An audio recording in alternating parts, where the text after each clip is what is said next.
Представьте, что вы ныряете в Средиземное море и находите нечто, чего там быть не должно. В начале 20 века группа греческих водолазов наткнулась на странный предмет среди обломков древнего корабля. Вскоре ученые поняли, перед ними нечто невероятное. Коррозия скрывала механизм, но рентгеновские снимки раскрыли детали. Это была система из десятков бронзовых шестеренок, расположенных с точностью часового механизма. Но самое удивительное, механизм мог предсказывать движение планет, солнечные и лунные затмения. Древние греки создали настоящий аналоговый компьютер. Официально устройство датируется более чем 2000 лет. Вопрос в том, как в то время могли существовать такие сложные технологии. Подобные механизмы появились в Европе только в 18 веке. Так кто же создал этот артефакт? Возможно, мы знаем о древних цивилизациях далеко не все. И если этот механизм был найден под водой, то что еще может скрываться в земле? Иногда археологи находят такие предметы, которые меняют саму историю.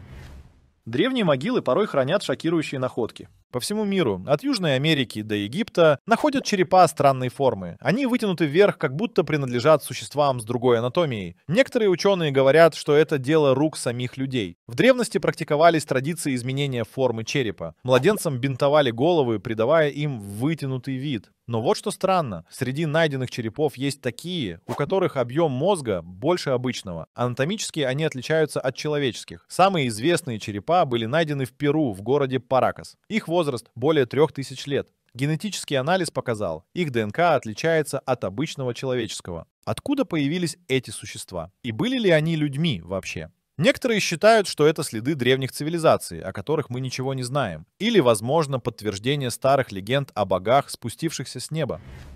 Что, если электричество знали задолго до официального его открытия? В 30-х годах 20 века в Багдаде археологи раскопали древний сосуд.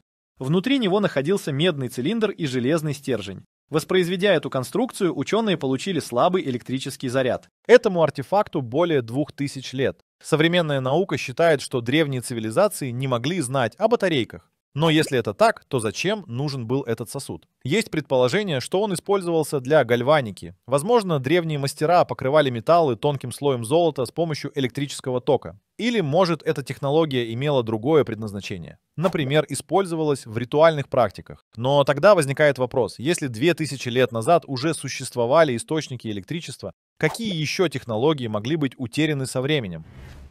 Есть вещи, которые не вписываются в научную картину мира. В Техасе в русле реки Палакси нашли окаменелые следы динозавров. Это само по себе неудивительно.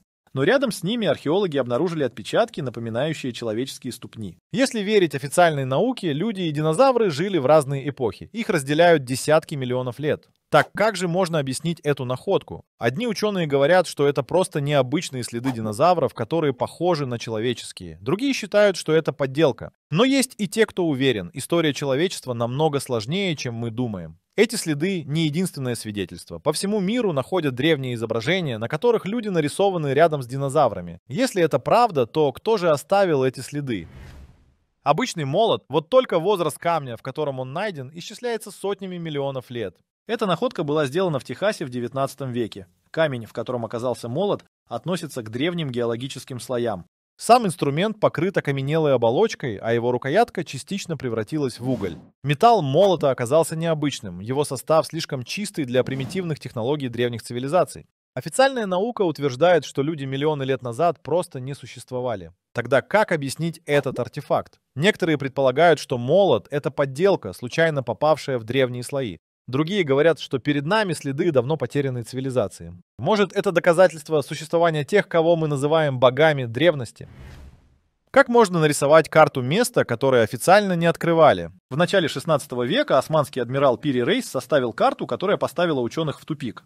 На ней изображены берега Антарктиды, континента, который откроют только через сотни лет. Но это не самое странное. Береговая линия на карте показана без льда. Сегодня Антарктида скрыта под толстым слоем льда, но исследования показали, что последний раз она была свободна ото льда более 5000 лет назад. Как адмирал Пири Рейс мог знать о континенте, которого не существовало на его картах современников? Откуда у него были столь точные сведения? Он сам утверждал, что использовал более древние источники. Кто же тогда сделал первые карты мира? И сколько еще знаний было утеряно? В Южной Африке шахтеры извлекли из глубин земли странные артефакты. Идеально круглые каменные шары с идеально ровными бороздками. Они оказались в слоях породы, возраст которых превышает 2 миллиарда лет. Что делает объект правильной формы в таких древних слоях? Одни считают, что это просто природное образование, другие уверены, это доказательство существования древней цивилизации, которая знала секреты обработки камня. Еще более странно, что центр тяжести некоторых шаров оказался смещен к одной половине объекта. Будто их специально балансировали. Если древние люди не создавали их, то кто или что могло оставить такие следы в истории? Иногда в археологических раскопках находят нечто, что похоже на технологии будущего. В древних захоронениях Южной Америки были найдены миниатюрные золотые фигурки, по форме напоминающие современные самолеты. Они имеют крылья, вертикальный стабилизатор и даже элементы, похожие на двигатели. Исследователи сделали точные копии этих моделей и провели тесты. Они действительно могут летать. Если это просто украшение, почему они так похожи на летающие аппараты? Может, древние цивилизации знали о полетах больше, чем мы думаем? Если да, то где же их технологии сейчас? Один из самых загадочных артефактов в истории – длинный кусок ткани, на котором запечатлен силуэт мужчины. Туринская плащаница считается реликвией, которая могла покрывать тело Иисуса Христа. Ученые долгое время спорили о ее подлинности. Радиоуглеродный анализ показал, что плащанице не более 1000 лет. Но новые исследования говорят, что анализ мог быть ошибочным из-за загрязнений. Самый главный вопрос – как именно изображение появилось на ткани? Оно не нарисовано, не выжжено, не выткано. Оно словно отпечатано неведомым способом. Если это подделка, то кто мог создать ее в те времена? Если же нет, то что именно запечатлела эта ткань? В 40-х годах прошлого века мексиканский исследователь нашел более 30 тысяч керамических фигурок. На некоторых из них изображены люди, стоящие рядом с динозаврами. По официальной версии науки, динозавры вымерли десятки миллионов лет назад, задолго до появления человека. Тогда как древние мастера могли знать, как они выглядели? Скептики утверждают, что эти статуэтки – подделка. Но проблема в том, что их слишком много, и они были найдены под землей, на глубине нескольких футов. Значит ли это, что когда-то люди действительно жили бок о бок с динозаврами? Если да, то кто оставил эти знания и как они могли сохраниться? В древних руинах по всему миру находят металлы, происхождение которых остается загадкой. Один из самых странных случаев произошел в Китае. В гробнице возрастом более 1500 лет археологи обнаружили поясную пряжку, сделанную из алюминия. Проблема в том, что алюминий научились получать только в 19 веке. До этого он не встречался в чистом виде, поскольку его производство требует сложного технологического процесса. Другой случай произошел в Румынии, где рабочие наткнулись на металлический объект, оказавшийся частью сложного механизма. Но возраст слоя, в котором он лежал, превышал 400 тысяч лет. Откуда эти металлы? Были ли утеряны знания о древних технологиях или кто-то помогал нашим предкам? В 90-х годах в России во время добычи золота были найдены крошечные винтовые объекты. Они были настолько малы, что видны только под микроскопом. Исследования показали, что эти спирали сделаны из вольфрама и молибдена, материалов, используемых в космической и авиационной промышленности. Но самое странное – возраст находок. Они оказались в слоях Земли, которым более 100 тысяч лет. Кто мог создать такие сложные миниатюрные детали в те времена? Официальная наука не дает объяснений. Некоторые считают, что это следы древних высокоразвитых цивилизаций. Другие предполагают, что это остатки инопланетных технологий. Но если это правда, то сколько еще подобных артефактов ждет своего часа под землей? Древние города, скрытые под водой, заставляют пересмотреть хронологию истории. Вблизи берегов Индии на дне моря были найдены руины, чей возраст превышает 9000 лет. Официально в это время еще не существовало развитых цивилизаций, но подводные исследования показывают остатки улиц, стен и даже храмов. Еще более загадочное место у берегов Японии. Там под водой находится странная ступенчатая структура, похожая на пирамиду. Некоторые считают, что это естественное образование, но слишком правильные линии и формы заставляют сомневаться. Если города уходили под воду в древности, это значит, что тогда происходили глобальные катастрофы. А если так, то сколько еще забытых цивилизаций осталось скрытыми под волнами? В Перу среди скал высечена странная каменная дверь. Она идеально ровная, но ведет в никуда. Легенды местных жителей говорят, что это древний портал, через который уходили жрецы. По преданию, один из них вставил в отверстие в центре двери золотой диск, после чего она открылась, и он исчез. Археологи утверждают, что эта дверь никогда не использовалась по назначению. Но зачем тогда древние мастера тратили силы на ее создание? Похоже, что во многих культурах существовали легенды о воротах в другие миры. Возможно, перед нами механизм древней технологии, который был утерян. Некоторые тексты остаются загадкой даже спустя века исследований. Например, рукопись Войнича, книга, написанная на неизвестном языке. За всю историю ее так и не смогли расшифровать. Более того, внутри изображены растения, которых нет на Земле. Еще одна загадка. Диски из Китая, известные как камни дропа. Их нашли в пещерах вместе с останками существ с непропорционально большими головами. Надписи на камнях рассказывают о племени, которое пришло с неба. Эти артефакты ставят перед нами вопросы, на которые пока нет ответов. Кто их создал? О чем они говорят? А самое главное, сколько еще таких тайн скрыто в архивах и под землей?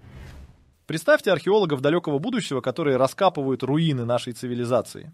Какие артефакты они найдут? И смогут ли понять, как мы жили? Металл ржавеет, пластик разлагается, бумага превращается в пыль. Компьютеры, серверы и жесткие диски, хранители всей нашей информации, исчезнут за считанные века. Без них будущие исследователи не узнают о нас практически ничего. Но что останется? Возможно, куски бетона, каменные сооружения, керамика, монеты и украшения из золота и серебра. Может быть, будущие археологи найдут гигантские пустые города и решат, что мы поклонялись стеклянным башням, потому что не смогут понять их истинное предназначение. И если мы неправильно трактуем находки древности, то не повторит ли будущее ту же ошибку с нами? Древние люди оставили нам артефакты, которыми пользовались в повседневной жизни. Глиняные горшки, наконечники стрел, предметы культа. Что станет нашими глиняными горшками? Возможно, куски смартфонов, которые когда-то были нашими окнами в мир. Но без электричества и сети они будут просто непонятными объектами. Будущие ученые найдут пластиковые карты, но как они поймут, что это деньги? Или, например, наши синтетические ткани, они могут сохраниться на тысячи лет. Возможно, археологи будущего будут спорить о том, были ли костюмы супергероев ритуальной одеждой. То, что для нас обыденно, в будущем может стать главной загадкой цивилизации. Можно ли узнать будущее, изучая прошлое? Оказывается, да. Археология — это не просто изучение древних руин, это наука, которая помогает строить будущее. Например, исследование древних цивилизаций показывает, как изменение климата влияло на людей. Города исчезали из-за засухи, наводнений, истощения почвы. Эти знания помогают нам предсказывать катастрофы и предотвращать их. Также археологи находят утерянные технологии. Например, римский бетон, который прочнее современного. Или древние способы сохранения еды, которые эффективнее химических консервантов. Чем больше мы узнаем о прошлом, тем лучше можем подготовиться к будущему. Что будет, если спустя тысячи лет археологи найдут огромные города, покрытые песком и заросшие джунглями? Как они объяснят их исчезновение? Возможно, они решат, что человечество вымерло внезапно, как цивилизации прошлого. Или наоборот, что мы переселились в космос, оставив Землю безлюдной. Ведь уже сейчас есть места, которые выглядят так, будто мы их покинули. Города, призраки, заброшенные здания, пустые мегаполисы. Если бы их нашли спустя тысячи лет, что бы подумали ученые? Мы привыкли думать, что наша цивилизация вечна, но все в истории повторяется. Сколько загадок еще скрыто под землей? Каждый год археологи находят что-то, что переворачивает представление о прошлом. Но самое интересное, сколько всего еще не найдено. Например, до сих пор не обнаружены многие легендарные города. Где затеряна Атлантида? Где находится гробница Чингисхана? А сколько неизвестных цивилизаций существовало до нас? Археология уже доказала, что мы знаем о прошлом далеко не все. А что, если однажды мы найдем что-то, что заставит нас пересмотреть всю историю?